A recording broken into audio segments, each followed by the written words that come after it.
Hi there, it's Marie here, and today we'll be doing a fun little challenge called OC-tober. I know it is far past October, but I only heard about this challenge like halfway through when the Starfish face made a video on it, which I will link to in the description. And I just figured I'd do it anyway, however late it ends up being, it's still fun. I was totally not going to do it in 31 days. After all, I do have more than a few OCs to draw for this challenge, and a lot of them haven't had attention in a while. So yeah, why not go ahead, just draw this stuff. The first prompt on the list for this that I found was an old OC. So I figured I'd draw the oldest one I still keep around, Starseeker. Starseeker was my very first self-sona, a Rainwing Nightwing hybrid, who attends Jade Mountain Academy. She's chill and sweet-tempered, just kind of vanilla personality, and her necklace is Animus Touched, but nobody's quite sure what it does. And that's our first prompt done.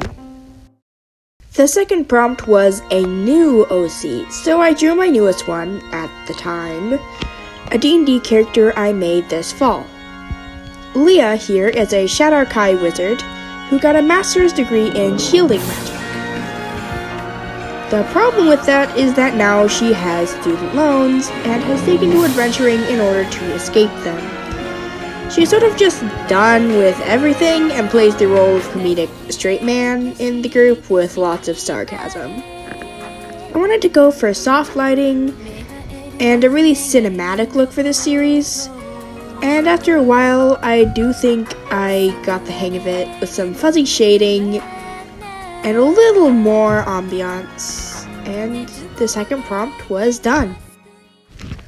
My third prompt was for a fan character, and well, I don't think I have a single OC who isn't some sort of fan character, so I put in one that didn't fit any of the other prompts, but is still quite dear to me. This is Rhuu, the Piglin Brute. This one was pretty simple, and pretty soon it was done. The next prompt was a character that uses blue in their color scheme. And I have a lot of these, but I picked Cress. She's one of my very first D&D characters, who's just a sweet little bean. Over the time I played her, Cress met a murder hobo. That was fun. She made a couple of robot buddies, captured a slaver, beat up several pirates, sent said murder hobo to another plane, and eventually quit adventuring to start her own mayonnaise and tinkering business. So yeah, it was a bit of a wild ride playing her. The next prompt was the OC most likely to wear light-up sneakers, which was hard because so very few of my OCs live in a modern world, and then drawing a pose where you could see the sneakers wasn't easy either. I drew Umiko Kurage. She's a minor character in my Hero Academia fiction. Umiko is a support corps student, and her quirk is just that her hair glows. So yeah, there's a reason she's not Hero Course. Umiko is super positive and carefree and is Yorokomori's best friend at school. She's going to have a bigger role in the story later on. I just need to write her into it more. The pose was not very easy, and I did eventually completely give up on putting her feet in the frame. Umiko's design is jellyfish based, as is her quirk, which is based on the green fluorescent protein, which was originally found in jellyfish. Once I figured it out, it was a very fun drawing to do. But before that, it was definitely very frustrating. The colors were quite fun to do, and the UA uniform is one of my favorite things to draw. It's just so pleasing. The lighting was also a blast, and I'm overall just really proud of this piece, despite the adversity. The OC most likely to write angsty poetry was our next prompt. And Izzy here has had a very rough life. She doesn't look like it right here, but Izzy is one of my few human OCs. She ended up trapped in Minecraft's Deep Dark, and the sculpt drove her pretty crazy. All of her dialogue probably fits into angsty poetry because she's based off of River Tam from Firefly or Whiteout from Wings of Fire. She really needs a hug. This prompt was for a villain OC, so why not draw my favorite, morally questionable mad scientist, Astrid. Astrid is also a Minecraft OC, which is why you can spot little bits of Enderman-ness on her. Astrid started off with a good goal to save the world from an impending zombie apocalypse. Her methods, though, were perhaps not the best. She eventually went full-on mad scientist and created several problems that were way worse than the ones she originally was trying to solve. I haven't drawn Astrid in my regular style much, so it was fun to figure out what she would look like as a more real person. My favorite part of this piece is the lighting, with a spooky soul blue glow.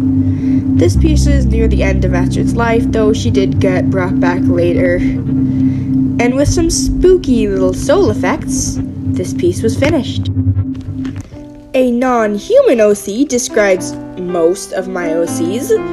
Starbuzz is another fairly old one, a Nightwing Hivewing hybrid. She was hatched under 2 full moons, but because she isn't a full Nightwing, she only got to be an empath, so she can detect emotions, not thoughts. She lives in the same hive as Leafcutter and is studying astronomy, hoping to better understand its effects on Nightwing powers. I've always liked Starbuzz's design, even back when I forgot her ears and Dragon Sheep had to point that out. The neon yellow isn't usually my favorite, but I think I made it work in this design. She has a lot of fun shapes too, which were quite fun to shade. I drew her in moonlight, and I really like how the silver ended up looking on her color scheme, and this one is done. A tragic OC was our next prompt, and poor Birch here is pretty tragic. He was human once, but he doesn't remember it, although I have some ideas for that. The scar on his chest relates to how he got control back, but unfortunately, the damage was already done.